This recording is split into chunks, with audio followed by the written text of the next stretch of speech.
Dear students, আজ আমি তোমাদের 26 পেজের 9 অঙ্কগুলো শুরু করছি। এর আগের ভিডিওতে আমি তোমাদের 8 পর্যন্ত অঙ্কগুলো সমাধান করে দিয়েছি। তোমরা দেখে না থাকলে তোমরা অবশ্যই দেখে নেবে। তো 9-এর এই নম্বর অঙ্কটা কি আছে, 2/3-এর সাথে কত যোগ করলে 2 পাবো। তো দেখো, তোমাদের যদি বলা হয় যে 7-এর সাথে কত যোগ করলে 10 পাবো, তাহলে দেখো 7-এর সাথে কত যোগ করলে 10 পাবো, তাহলে কি করতে হবে, এই 10-এর সাথে 7 কি করতে হবে, বিয়োগ করতে হবে। তাহলে 10 বিয়োগ 7 কত হবে, 3। তাহলে 7-এর সাথে 3 যোগ করলে কত পাবো, 10 পাবো। তো এখানে বলেছে 2/3-এর সাথে কত যোগ করলে 2 পাবো, তাহলে কি 2 বড়, তাই না? যেহেতু 2 পাবো, যোগ করলে 2 পাবো, তার মানে 2টা বড়। তাহলে কিভাবে সাজাবো অঙ্কটা, দেখো 2 বিয়োগ 2/3, বুঝলে? তো কি করব, ভগ্নাংশের বিয়োগ, একটা শর্টকাট নিয়ম আছে, কি এটার সাথে এটা গুণ করবে, তার সাথে উপরেরটা বিয়োগ করবে। 3 2 6 বিয়োগ 2, আর হরে যা আছে তাই। তাহলে কত হচ্ছে এটা, 4 3। ঠিক আছে, তো দেখো 2/3-এর সাথে আমরা যদি 4/3 যোগ করি, দেখি 2 পাচ্ছি কি না। তো 3 আর 3-এর লসাগু 3, আর উপরে হবে 2 + 4, তাহলে এটা হবে তোমার 6 3। 3 2 6 2, দেখো 2 পাচ্ছি। তার মানে 2/3-এর সাথে 4 যোগ করলে আমরা 2 পাবো। তো লিখে নেব 2/3 এর সাথে 4/3 যোগ করলে 2 পাবো, বুঝলে? বি নম্বর অঙ্কটা কি আছে, আজ টিফিনের সময় স্কুলের সম্পূর্ণ ভর্তি জলের ট্যাঙ্কের 1/4 অংশ জল খরচ হয়েছে। টিফিনের সময় 1/4 অংশ খরচ হয়েছে। ছুটির সময় দেখা গেল আরও 1/3 অংশ খরচ হয়েছে। তাহলে ছুটির পরে ট্যাঙ্কে কত অংশ জল পড়ে আছে। তো দেখো, তো প্রথমে কি করব বন্ধুরা, প্রথমে দেখতে হবে যে মোট কতটা জল খরচ হয়েছে, তাই না? তো 1/4 অংশ খরচ হয়েছে টিফিনের সময়, আর 1/3 অংশ খরচ হয়েছে ছুটির সময়। তাহলে লিখব যে মোট জল খরচ হয়েছে।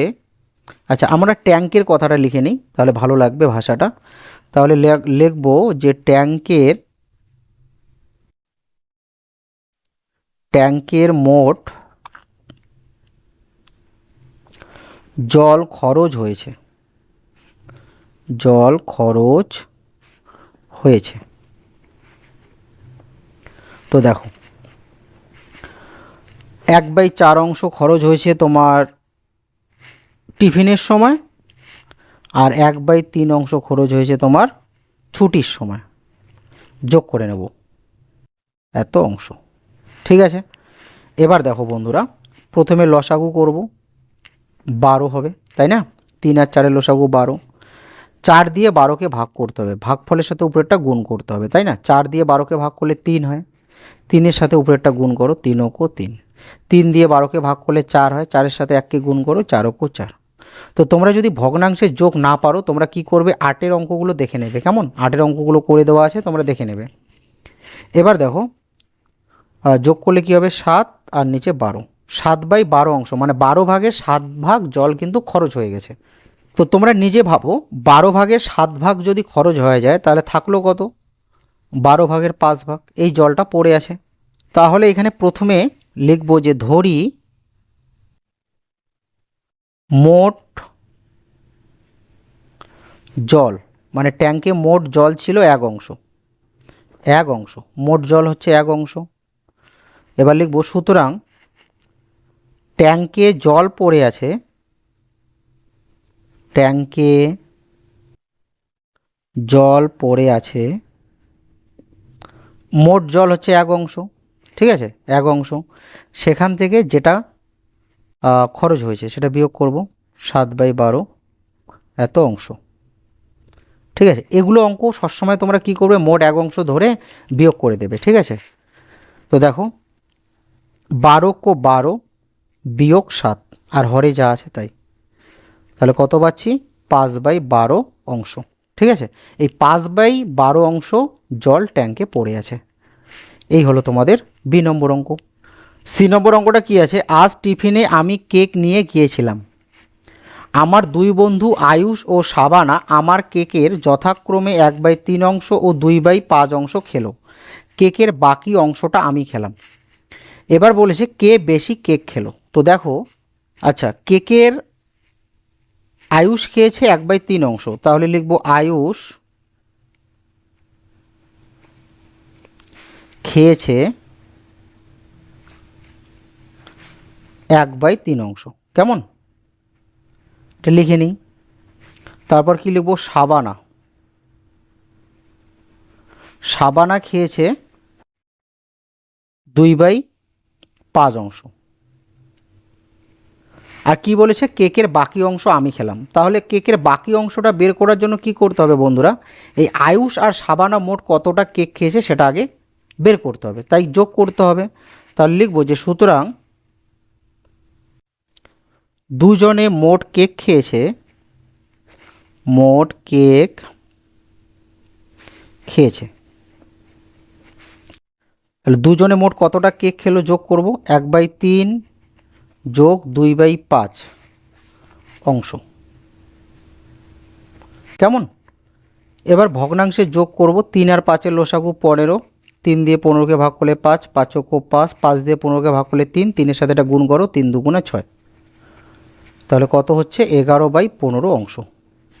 এই 15 ভাগের 11 ভাগ কিন্তু এরা দুইজনে খেয়ে নিয়েছে। তো তোমরা নিজে ভাবো, 15 ভাগের 11 ভাগ যদি খাওয়া হয়ে যায় তাহলে থাকলো 15 ভাগের কয় ভাগ, আর 4 ভাগ থাকলো, তাই না? এই 15 ভাগের 4 ভাগ আমি খেয়েছি। তো আমারটা কিভাবে বের করব, তো আমারটা বের করার জন্য কি করতে হবে, মোট এক অংশ ধরে নিতে হবে। ধরি মোট কেক হচ্ছে এক অংশ। ঠিক আছে, মোট কেক এক অংশ। লিখব যে সুতরাং আমি খেয়েছি। আচ্ছা, মোট এক অংশ, সেখান থেকে আয়ুষ আর শাবানা যেটা খেয়েছে সেটা বিয়োগ করতে হবে, 11/15 অংশ, এটা বিয়োগ করে দিতে হবে। ঠিক আছে, তো দেখো 15-এর সাথে 1 গুণ করো, 15 15 বিয়োগ 11 আর নিচে 15, তাহলে এটা কত হবে, 4/15 অংশ। 4/15 অংশ কেক কিন্তু আমি খেয়েছি। ঠিক আছে, এবার দেখো, এবার বলেছে যে কে বেশি কেক খেলো। তাহলে দেখো আয়ুষ কতটা খেয়েছে, আয়ুষ খেয়েছে তোমার 1/3 অংশ, আর শাবানা খেয়েছে তোমার 2/5 অংশ, আর আমি খেয়েছি কত, 4/15 অংশ। তাহলে কে বেশি খেয়েছে কে কম খেয়েছে সেটা বের করার জন্য কি করতে হবে বন্ধুরা, প্রথমে হরটাকে সমান করতে হবে, মানে ভগ্নাংশের ছোট বড় নির্ণয় করতে হবে। ঠিক আছে, ভগ্নাংশের ছোট বড় নির্ণয় করলে আমি বলতে পারবো কে বেশি খেয়েছে কে কম খেয়েছে। যার ভগ্নাংশটা বড় হবে সে বেশি খেয়েছে, আর যারটা কম হবে সে কম খেয়েছে, মানে ছোট হবে যারটা। তো দেখো 3, 5 আর 15 এর যদি লসাগু করি তাহলে কত হবে বন্ধুরা, তোমরা তো লসাগু পারো, 3, 5 আর 15। আচ্ছা, 3 দিয়ে করছি, 3 ও 3, 5 5ই থাকবে, 3 5 15, সরি এটা 5 হবে, তারপর 1, 5 ও 5, 5 ও 5, 3 5 15। তাহলে আমাকে হরে কত আনতে হবে, 15, 3 5 15, 15, তাহলে এটা পাচ্ছি আমরা 5 আর 15। ঠিক আছে, এবার 2 গুণন 5 গুণন 5-এর সাথে 3 গুণ করলে 15 হবে। হরকে যে সংখ্যা দিয়ে গুণ করব লবকে সেম একই সংখ্যা দিয়ে গুণ করতে হয়, ভগ্নাংশের নিয়ম, তাই না? তো দেখো তোমরা যদি ভগ্নাংশের ছোট বড় ঠিক মতো নির্ণয় করতে না পারো, তোমরা কিন্তু 7-এর অঙ্কগুলো দেখে নেবে, কেমন?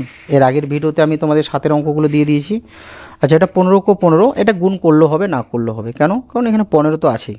এবার দেখো বন্ধুরা, কে ছোট কে বড়, কে বেশি কেক খেয়েছে। দেখো এখানে দেখা যাচ্ছে শাবানার ভগ্নাংশটা বড়। ঠিক আছে, শাবানার ভগ্নাংশটা যেহেতু বড় তাই আমি বলতে পারি যে সুতরাং শাবানা বেশি কেক খেয়েছে।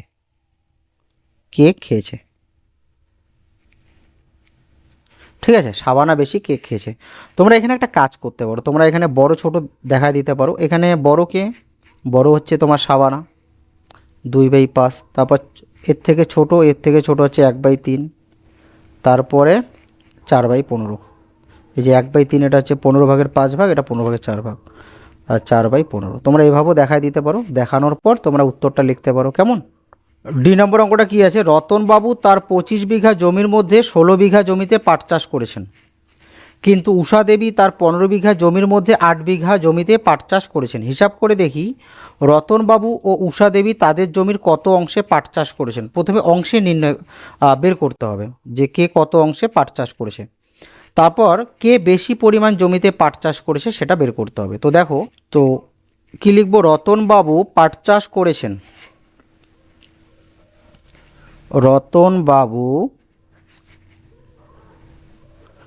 পাট চাষ করেছেন। আচ্ছা, রতনবাবু পাট চাষ করেছেন কি 15 বিঘা জমির মধ্যে 16 বিঘা, তার মানে 15 বিঘা না 25 বিঘা, 25 বিঘা জমির মধ্যে 16 বিঘা, তাহলে লিখবো 25 ভাগের 16 ভাগ, এত অংশ। প্রথমে অংশে নির্ণয় করতে হবে। তো দেখো বন্ধুরা, ধরে নাও তোমাদের পরীক্ষা 30-এর মধ্যে তুমি পেলে 20 নম্বর, তার মানে তুমি পেলে 30 ভাগের 20 ভাগ, এভাবে লিখতে হয়। তো সেম 25 বিঘা জমির মধ্যে 16 বিঘা জমিতে পাট চাষ করেছে, তার মানে 25 ভাগের 16 ভাগ, এত অংশ। বুঝলে তো, এভাবে লিখতে হয়। এবার কি আছে, উষা দেবী, তো লিখব উষা দেবী পাট চাষ করেছেন,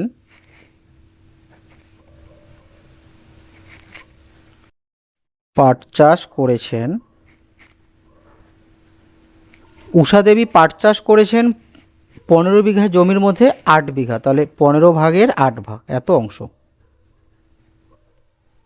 বুঝলে, 15 ভাগের 8 ভাগ, এত অংশ। এবার কি বলেছে যে কে বেশি পাট চাষ করেছে, কে বেশি পরিমাণ জমিতে পাট চাষ করেছে। তাই আমাকে কি করতে হবে, এই ভগ্নাংশ দুটোর মধ্যে দেখতে হবে কারটা বড় কারটা ছোট। তাহলে 16/25 আর 8/15। প্রথমে কি করতে হবে, 25 আর 15 লসাগু।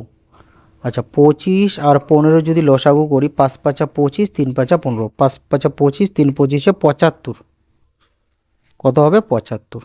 তাহলে 25-এর সাথে কত গুণ করলে 75 হবে, দেখো 5 5 25, 25-এর সাথে 3 গুণ করলে 75 হবে, এখানেও 3 হবে, 3 16 48, আর এটা হবে 75।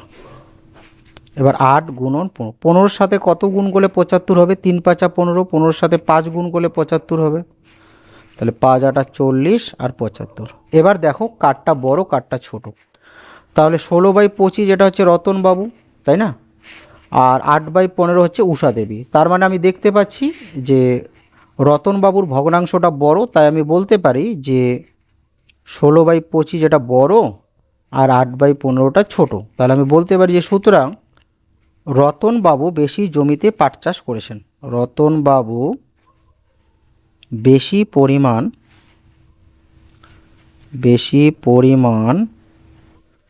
জমিতে পাট চাষ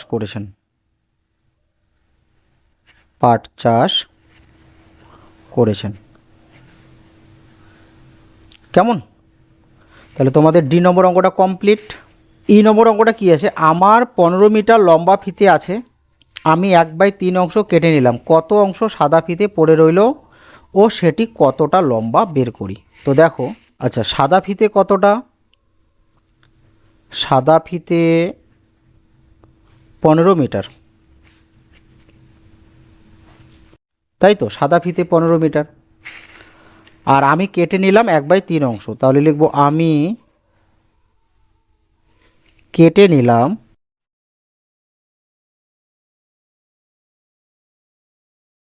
1/15 অংশ, তাহলে 15 মিটারের 1/3 অংশ, তাহলে কত মিটার হচ্ছে সেটা বের করতে হবে। তাহলে 15 মিটারের 1/3 অংশ কত মিটার হচ্ছে, 5 মিটার।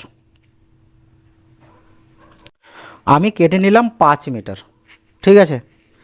কত অংশ সাদা ফিতে পড়ে আছে, আচ্ছা সাদা ফিতে কতটা পড়ে আছে সেটা দেখি। তাই লিখব সাদা ফিতে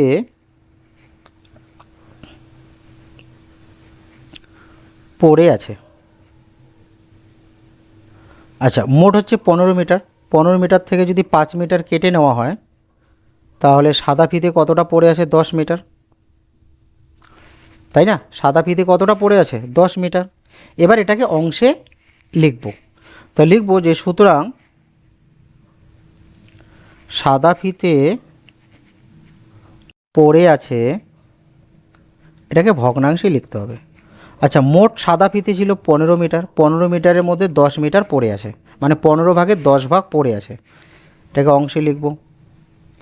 তাহলে কী হবে? 5 দিয়ে 5 দুগুণা 10, 3 পাঁচা 15, 2/3 অংশ।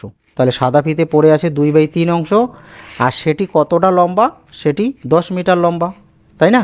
এখানে তোমাদের বলেছে যে কত অংশ সাদা ফিতে পড়ে আছে। সাদা ফিতে পড়ে আছে 2/3 অংশ, আর সাদা ফিতে পড়ে আছে 10 মিটার, সেটি কতটা লম্বা? 10 মিটার লম্বা। বুঝলে?